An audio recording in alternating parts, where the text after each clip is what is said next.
Election commission ने पंजाब के बल्दियाती इंतखाबात के लिए हल्का बंदियों का शेड्यूल जारी कर दिया। पंजाब के 36 अजला में आइंदा माह हल्का बंदियां शुरू हो जाएंगी।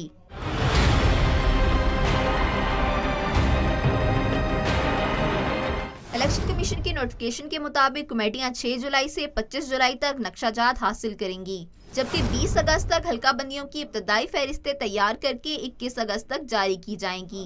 इब्तदाई फहरिस्तों पर 22 अगस्त से 6 सितंबर तक एतराजात दायर किए जा सकेंगे। हल्का बंदियों पर एतराजात को 5 अक्टूबर पर निपटाया जाएगा और 13 अक्टूबर को पंजाब की हल्का बंदियों की हतमी फहरिस्तें जारी की जाएंगी।